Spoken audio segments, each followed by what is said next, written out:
1 week ago, after being advised that the conditions were optimal, I gave the final approval to go get him.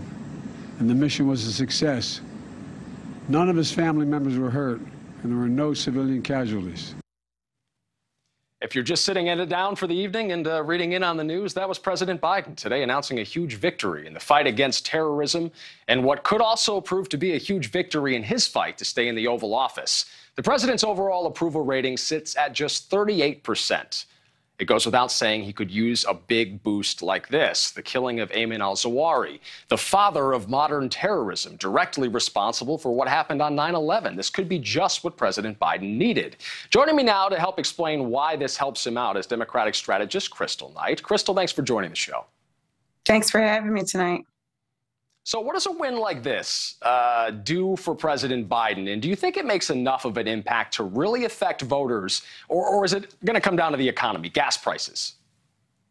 Well, I think it's a little premature to determine if it will have a major effect on the election. But what I can say is voters are talking about the economy, which is the last thing you just stated, more than what they're talking about for our international relations. I do think that this positions the president to talk about things that he's done during his first 2 years in office and for members of Congress and municipal elections that are running. But ultimately, what Americans care about, the things that affect their day-to-day lives are gas prices, the cost of goods and services, the cost of groceries in their houses. The grocery stores, excuse me. We heard from Major Ignacio earlier in the program saying there was no coincidence to this timing. Do you think there's importance to the timing of this strike?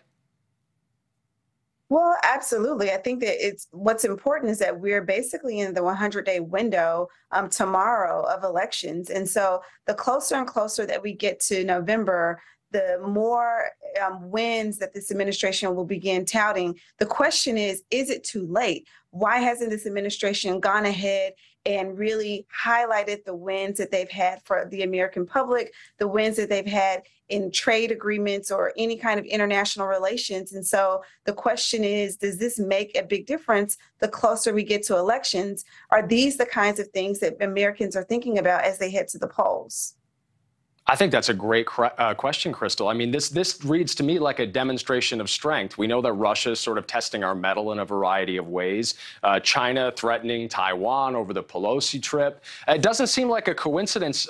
Do you think that, we know this has been in the works for months, but do you think there was a reason that we chose now to do this and sort of show our adversaries and our allies abroad what we're made of?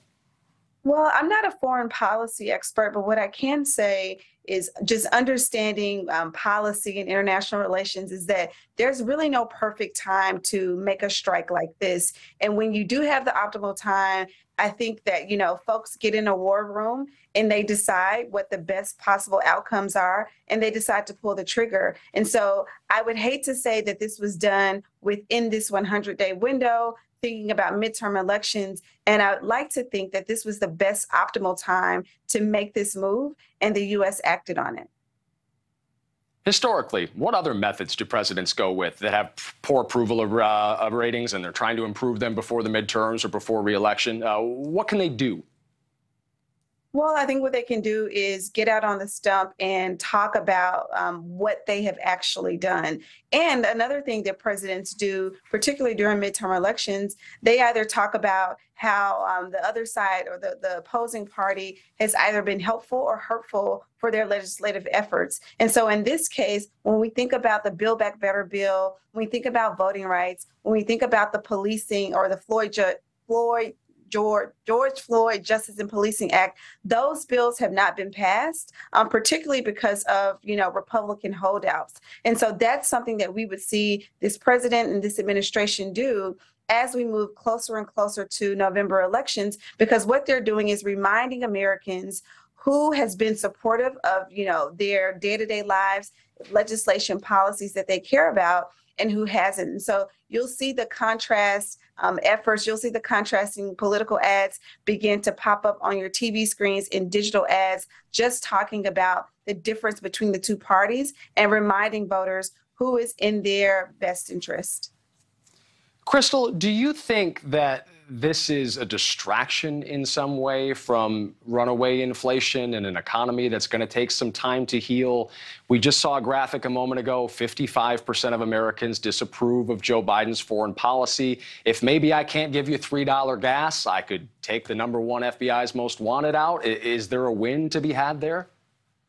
Well, I do think it's a win, because when we're thinking about talking about American safety, American security, and security abroad and in the Middle East, if this is someone which, our State Department has already informed us that that this is someone who has been dangerous not only to the region where they are, but also to the security of Americans at home and abroad, then we have to look at it as a win. We have to look at, the way that we protect, not only our interests, but Americans who are abroad in the regions surrounding where he lived. And so it is a win, regardless of what side or what party you on. Safety and security and ensuring democracy should not be a partisan effort or a partisan thing. But it is something, again, that this administration can absolutely verifiably state that they got done during the first 2 years of this presidency.